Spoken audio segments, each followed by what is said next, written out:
Hello, I'm Matujama and you're watching Hornbill TV's Prime at 9. Kerala has again emerged as a top-ranking state in terms of overall health performance among larger states, while Uttar Pradesh is the worst, according to the 4th Health Index launched by the NITI Aayog. The 4th round of the Health Index took into account the period of 2019 to 2020, reference here. The report by the government think tank said Tamil Nadu and Telangana have emerged as the second and the third best performers, respectively, on health parameters. The report, however, added that Uttar Pradesh ranked at the top in terms of incremental performance by registering the highest incremental change from the base year 2018 to 2019 to reference year 2019 to 2020. Among the smaller states, Mizoram emerged as the best performer in overall performance as well as incremental performance, while among union territories, Delhi and Jammu and Kashmir ranked among the bottom UTs in terms of overall performance but emerged as a leading performer in terms of incremental performance. The report has been prepared in collaboration with the Ministry of Health and Family Welfare with technical assistance from the World Bank. To talk about the performance of Nagaland, we have our senior reporter El Muli joining us from the newsroom. Thank you so much, El, for joining us again. Hello, Atu. Right, so moving on with this discussion, I would like to know, could you please tell us something about the, the performance of Nagaland in this NITI Aayog Health Index? This is something that we have been talking about for some time now. The social media is full of them.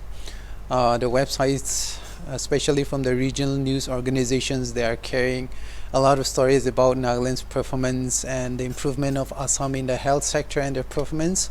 And this is something I think that would remain with us for a long time because we are talking about a national level report that identifies the loopholes that projects the personality of a state's health sector and its performance to the entire country. And I think it doesn't really feel that right. It doesn't really feel encouraging when you have a report like this and telling you that the state has underperformed again. Right now, the 4th edition of the report is out, and here Nagaland is at a part Nagaland we have underperformed. In fact, we are not really performing if you look at the report, and we're at the bottom.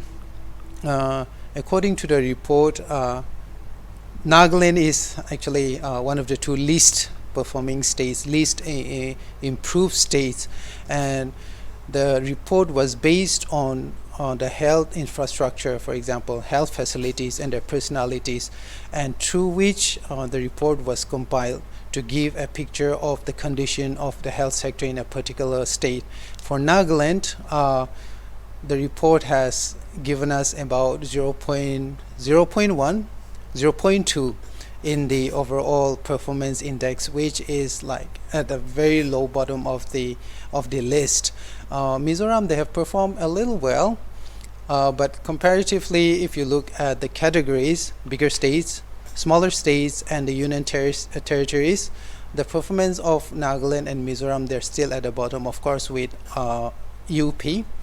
And so far, we don't have any indications from the report that we have performed that exceedingly in the domains of services, especially infrastructure. Yes, there are some good points in there where it speaks about the government's injecting investment to build the infrastructure, but services, no.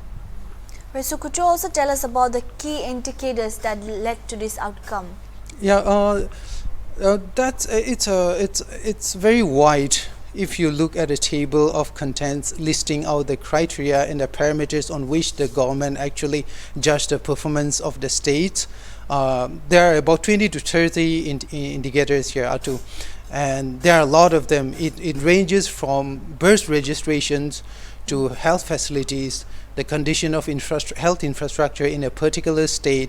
It talks about immunization coverage also, and it also talks about even institutional deliveries of babies, like how many babies were delivered in hospitals instead of at homes. So many factors were taken into account, but the basic parameter here is that the government took into account all the structural conditions, the services quality, and of course the health demographics that the state is catering to.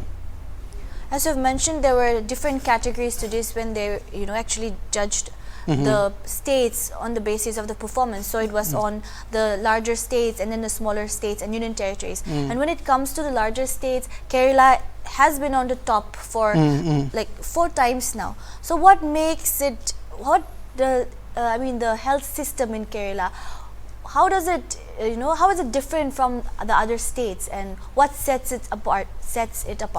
Yeah, that's also another question that is being asked on the social media. What makes Kerala that special that you stand at the top of 4 consecutive reports? And I do think it's very surprising if we look at the history of investment in the health sector in the state. The state and the condition of Kerala's health infrastructure, for example, and their health sector is amazing. For instance, I cannot really point out a particular factor that makes Kerala special, but there are many factors which make the state, the highest performing state among the country, among the states in the country in the healthcare sector. For example, like they have a very deep emphasis on the education of girls, the primary level, and the budget of the government, for example, is highly incentivized. And also, when you look at the budget of the Kerala government in the health sector, it's more than any other states in the country. They also have a general willingness, especially for the policymakers and even the voters and the citizens. There is a general willingness for both of them to work together in identifying gaps. And I think this is one of the most important factors determining the performance of Kerala. When you identify a gap, it's not that the citizens, they actually go for the government's throat. And if the government identifies a gap, they don't really neglect it also.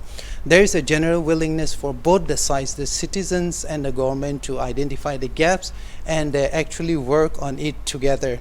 It's more than just infrastructure or budget here. I think it's about the people, the community, and the government working together too. So when we look at the data provided here, we can see that Assam is in the list of the most improved states when it comes to larger states. So what are the changes that have come about in the health sector in Assam?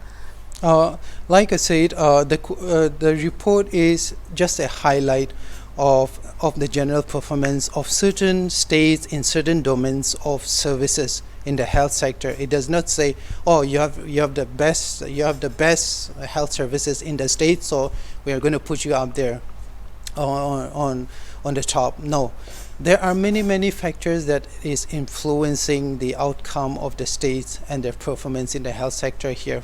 For example, even Assam, we cannot really pinpoint to different reasons or factors that can really exemplify why Assam is one of the most improved states in the health sector.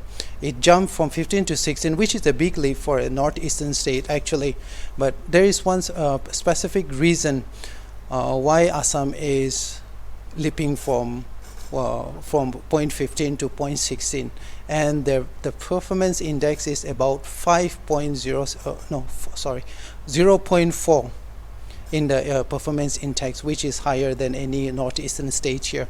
One of the reasons why Assam is improved over the past 5 years is because of the government's investment in the health sector alone. In 2012-13, the government of Assam spent about 1,539 crore, out of which 1,350 crore was spent on medical and public health, and only rupees 185 crore was spent on family welfare. This means that Assam invested more in health services than in welfare schemes. So they're putting more emphasis on infrastructure, they're putting more emphasis on doctors and their salaries and services and operating theaters. They are not giving out schemes here. Their investment is in the services. And even in the budget for 2016-17, the government allocated 3,994 crore for health and family welfare schemes alone.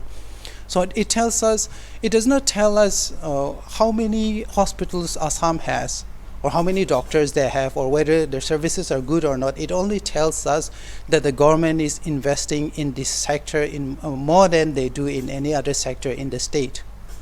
Also, El, do you happen to have any data on the investment made by the Nagaland government in the health sector as of now? If we are to compare it to the records that have been given in the NITI Aayog report, I don't think we have any comparative numbers right now, and I think for the number regarding Nagaland's investment in the health sector, I think we'll have to look a bit further later on in the discussions. Right. Thank you so much, El, for joining us today. Thank you, Atu.